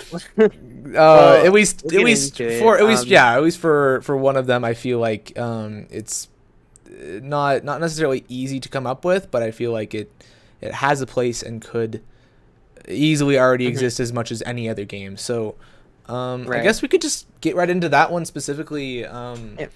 Before we do that, I do wanna bring up, like, the whole point of our studio is that we really want to give players the options and creativity to do what they want in these games. And even though both of our games, one being an esports and one being a VR title, even though they're vastly different to an extent, we still want that idea and that kind of like our own company's like goal of like having players and community have creativity and kind of say in what they want in the game. We kind of want that, you know, to be a thing, because we feel like the whole point of our games and our company is to kind of fill like a hole in the gaming industry that we feel like is there. Like, as most gaming companies, indie or AAA, I feel like don't listen to their community as much as they could. Indie games don't fall into the category of that, though, technically speaking. Most indie games are kind of those like platformers and stuff, so they don't. True. Indie is kind of. Indie is a very broad term, but whenever you hear, whenever somebody like a random person hears it, development journey, like kind of. Whenever you hear those, you normally think of games like Celeste or Hollow Knight or Shovel Knight or those kind of games. I guess Shovel Knight probably not too much. I haven't looked into that, but you more or less think about those kind of like indie platformer kind of Ori games or whatever. So our games definitely don't fall into that category, and so the category our games kind of fall into is a lot more where the community kind of gets neglected. Yeah, we're trying to create a lot more mainstream games than like what you think like indie would be. Like, we're not like trying to like, we're not like indie in the sense of like we're new to like game development, so our game's going to be low quality because we're like new. We still very much are trying to like compete with the quality of like major studios. Obviously it takes more time because we're very new to it, but I feel like we can make up for that with being very like transparent with like the community we build around our games, and just making sure that the community is involved in our games. Like, eventually we'll be starting up our Patreon very soon, and it'll have like relatively cheap tiers, like $5 or something, and you can like submit questions that we'll answer live on the devcast, and we'll have like polls later for like what you want to see in the game. And I'm not like just being naive, like, dev companies don't listen to their community, but like I get that there's steps and processes to putting in players' feedback and actually putting that into the game, and then, you know, like running it through whatever it needs to do. And we're not saying that, you know, everything will be added instantly, like, or like the community is like, make this certain ability in our game. Oh, we just add it instantly, you know, like it's not gonna be that quick, but we'll be very open about how we feel about certain things, and like talking about it and talking it through with the community. And and that's also why we have this show. Exactly. That's the whole point of the show is to talk about literally anything, you know. And I feel like some of these episodes are going to be a little bit shorter than other ones, depending on how much some gets done episodes that will be week. shorter and some will be longer. But definitely it'll always be, if you really care about the development of these games, there'll always be something that's like new that we present, if that makes sense, you know. So yeah, going forward, I guess we could just present the kind of the first game specifically. The idea was. And I'll just kind of read off the script. don't want to avoid anything, but it's basically 1v1 style game, and I'm just gonna go kind of one point at a time and kind of explain it and sort of reasons why. So coming from Overwatch and Fortnite / Apex, Yeah, and like team games. Team games. Yeah. I wanted to get into StarCraft. I've always been an enjoyer of watching StarCraft, and kind of just seeing how competitive StarCraft is, just even only being 1v1, because of just the fact that like you don't have to have a team. You know, like the one problem with me in ranked and Overwatch is that you have a team and you have to rely on them to do certain things. You know, to win. If you don't get that, you're gonna lose the game. And some people, and I've had a conversation with some people, and this might be some people in the community, they like the idea of hard carrying games, you know, and they lose the fun when it's only them versus somebody else. But that does fall into a small category of people. And I think we do have something cooking up for them later down the line. But right now, the main category we're focusing on is the 1v1 specific, just because we kind of remove a lot of the complications that a lot of these esports titles have, like smurfing, for example, in ranked, or boosting, or all those different things. Like if you just team play, comms, toxicity, all those things just kind of get removed when you have a 1v1 system, or at least get negated a little bit. So I definitely think 1v1 is the way to go, especially going forward with the idea. But that's one of the reasons why we chose and decided 1v1. Then obviously, you know, it's an esport title. We want it to be very competitive. We want it to be having a scene in the future. And on top of it being very entertaining to watch. That's true too. Yes. We haven't totally talking about everything we want to do per se towards making like it interesting to watch, and obviously we'll talk about inspirations, and we'll go into more of the game at a later devlog and later date. But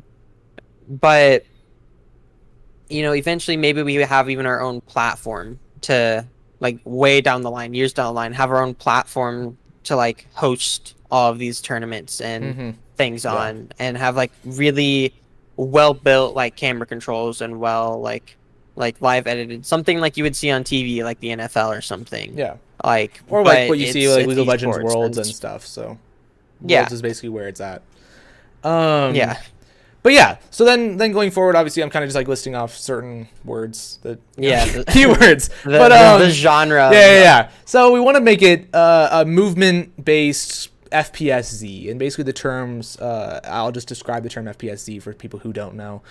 Basically just means a first person shooter, but when you say FPS plus Z or Z, it just means that the Z axis changes a lot, so you go up and down. There's a lot more vertical than a standardized game, kind of like, I guess Apex would be kind of just like a regular FPS, or like Rainbow Six would be like a regular FPS.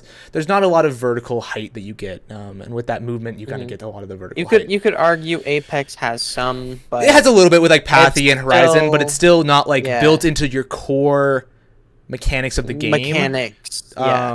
Definitely you're kind of getting more like Tribal's Ascent or Tribes Ascent, or I'm forgetting the name of the new one they're making, and then also maybe like Titanfall 2 basically is another game is kind of like an FPSC. So going off of that, and the reason, and I would definitely lean more so when you're thinking about like trying to figure out what the movement looks like in our game. I would definitely relate it closer to a Titanfall 2 than like a Tribe's Ascent or whatever. It definitely, but I still think we can put it under the FPSZ category. Obviously a lot of this is subject to change later down the line in development, as things do, but you know. So obviously we've talked about the kind of games we like to play. You know, I have a background in Titanfall on Xbox. I have a background in Titanfall 2 also on Xbox, and then moving on to PC. So obviously I have a big background in Titanfall specifically, but movement shooters technically have always kind of had not a place in my heart, but technically a place in my heart. Playing Quake Champions, Quake Arena 3, dabbling in some of that. So I definitely want to get a lot of that in the game, and I feel like I would have a harder time developing like a tactical shooter just because I don't have a lot of experience playing those. So that's necessarily like what I would move forward going with, like a movement type of game, if that makes sense. Just movement shooters are very fun, I think, and like the whole point of our game, like, we want a seriously competitive game, but we want it to be fun. You know, we want it to not like feel like oh, I wasted 20 minutes playing this game just to lose because teammates were bad. We're trying to fix some of that, and like we started coming up with this game over 2 years ago, Yep. and playing out this game, and we were both definitely in very different states of mind when it comes to gaming and games. We were both very fed up with team-based games at the time. Yeah, for sure.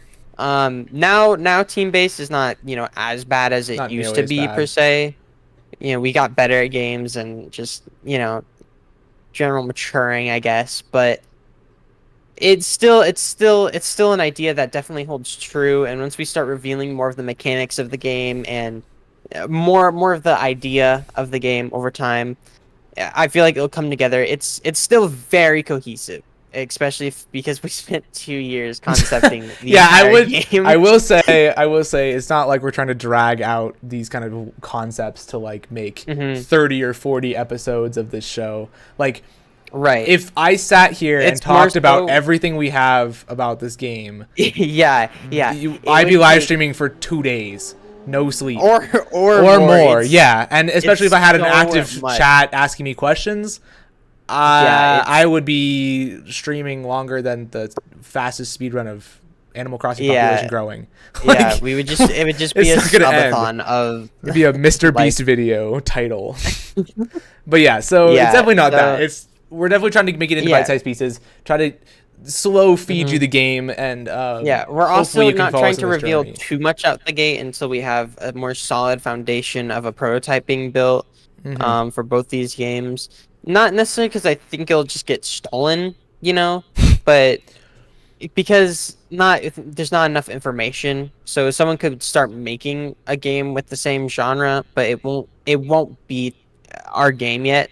Yeah. Like, it won't be like our game. So even if we go through and build our game and someone else has one similar, our game is just very well polished conceptually. So I think we'll be fine on that note. It's just bite-sized pieces, and we don't want to give away the entire game on the first episode per se. But again, we're definitely very not gonna we're very open to questions. Like, there's no like rules or regulations. Like, we're like, oh yeah, we're not allowed to talk about this. Like, if you have a question, and we feel generally like confident in answering your question, then we'll just go at it. And as far as the question is within reason for what we have planned. So yeah, I feel like we've talked about this nameless 1v1 game. Movement shooter. Yeah. Enough. Yeah. Okay, so we have another title that we are working on. This one started being conceptualized by me mostly around like 2-ish months ago, maybe.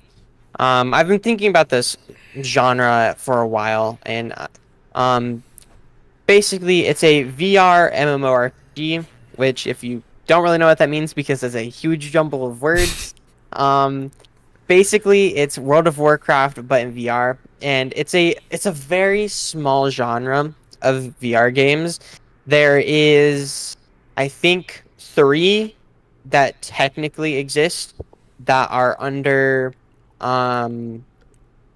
like the genre, and there's 2 more being developed. One of them called Freeland VR, I think barely counts. It's weird. It's kind of like a VR chat but MMO style. So it barely counts when we're talking about like a World of Warcraft but in VR. And then there's Elysia VR, which at the moment is our only direct competitor, but it's one game. Game genres have so much room for so many iterations of the style.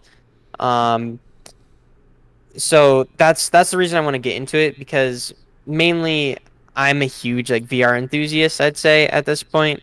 It's a very interesting field and of game development and just games in general. And like VR MMOs to me feel like the perfect like genre of VR, because it's like the whole point of VR is like to play games and do things that you like couldn't do in real life. Like basketball or like ping pong in VR, it feels a little dystopian to an extent. It's like just go play it. But But if you're talking about like an adventure where you're fighting a dragon with all your friends, traveling from town to town, it's like that's something that you can't go do that in real life, right? So like that's why something like that seems super cool for um for a game. Um and the main reason I decided I wanted to, like, besides just liking the genre and stuff, the main reason I wanted to play this game is because of a VR MMO that recently came out called Zenith VR. Now, this game, I had gotten into the closed betas. I played beta 1 and 2, and then a week after the second beta, they decided to release the full game, and suffice to say, nothing really changed. Bug fixes, and which, not bad yet, because they're still updating the game. It's still being developed, still being updated, still being worked on. There's still, like, even stuff planned for this year. And the game's cool. I like the game, but it doesn't do the genre justice, especially for the game company being, especially for the game company having $45 million in funding. They had a Series A of funding, which had $10 million, and then they had a Series B, which they got $35 million. And the game is not, it's barely even as close to a $10 million game, much less all the rest. And I assume it's because they're saving money for like an extended period of game developing and whatnot. But it's like, okay, well, we could probably get funding like that. Even $1 million would make a pretty decent game,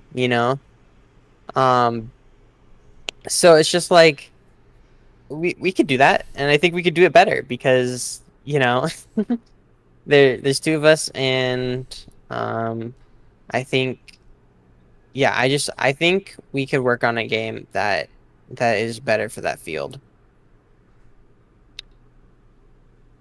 Yeah. And yeah, I mean, yeah, that's pretty much it. Any thoughts so far on that? Not that I'm aware of. That kind of covered most of the points. Yeah. Yeah, obviously there's a ton of thoughts on the VR mode, because I know you haven't played. I haven't played any of them yet. My background obviously is not a big VR head. I got a Quest late into the days. I like Beat Saber. That's about it.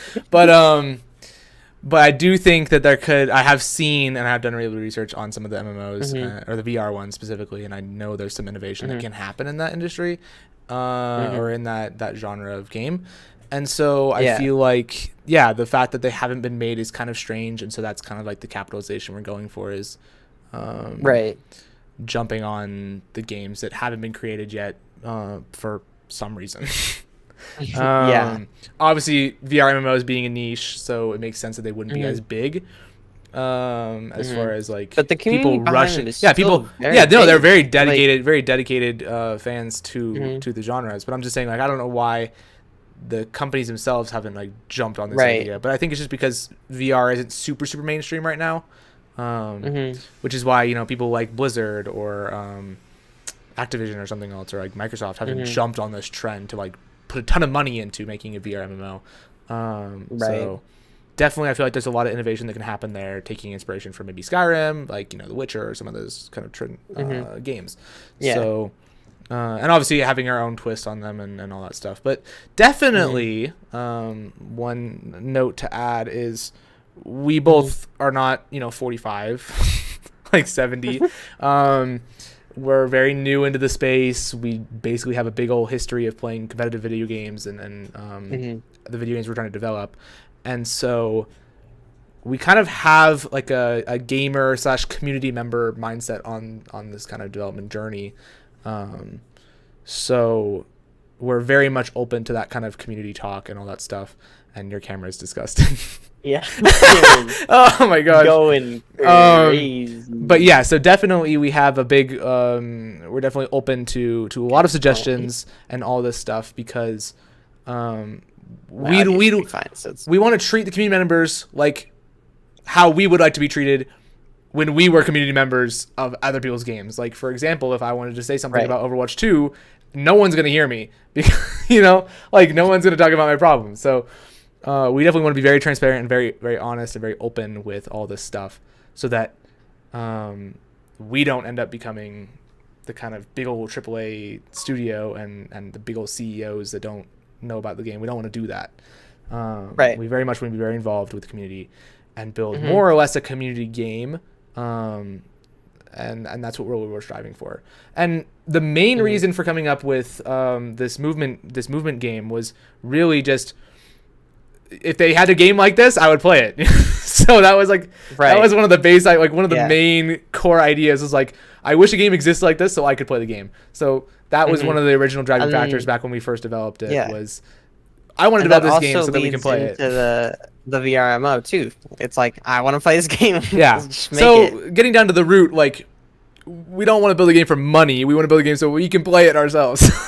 Yeah, and we would. That's mainly the whole point. And we would like other people who share our same interest to also come and play the game, and then we'll have people to play against and work on this together. So it could be really fun. Yeah. And we have some pretty great ideas, and I hope anybody who joins in or watches this later or anybody else has any great ideas, let us know. Let us know in the comments. We'll be down to talk about them as soon as we get them. Like, we get a comment, we'll respond to it on YouTube, and we'll probably talk about it during the next next podcast, show, whatnot. So next devcast. So we'll be pretty active on this. Obviously, if it blows up super big, we probably won't be able to get to everybody, but we'll try our best to answer the most dire questions with the best of our abilities. Yep. Yeah, I think that's gonna wrap it up for week 1's devlog. Hopefully it didn't draw on too long. I don't know what it'll look like once we edit it down. I'm pretty sure it'll be almost just as long as it was in the web show. Yeah. But yeah, so that's pretty much it. See you guys next week for the next devlog. And if you want to catch the next one, make sure you follow and subscribe. As of right now, I think it's just YouTube is what we're gonna be streaming on. But maybe plans for later. We'll obviously let you know next week and maybe a week after. Whenever we figure this out, we'll keep you updated. But as of right now, it's just YouTube. And once we get the Patreon up and running, obviously, if you want bonus content, once we get some stuff that's pretty good, you can check back. We'll let you know when that kind of drops. Otherwise, we stream. These will be hosted every Wednesday from 3:30 to around 5:30ish, 6. Yeah. Depends on the schedule. It's not too set. Depends on what we have. Yeah, but the ending time we don't know yet, but we'll keep you updated. Yeah. Probably like we're trying to go for 3:30 PST. So every Wednesday. Every Wednesday. So make sure if you want to catch that, subscribe. I know it's kind of cringe, but people say turn on the bell and all that stuff. So definitely come catch us around. Devlogs will be going up on Friday. So every Friday, probably around 3:30 PST as well. Just make it easy.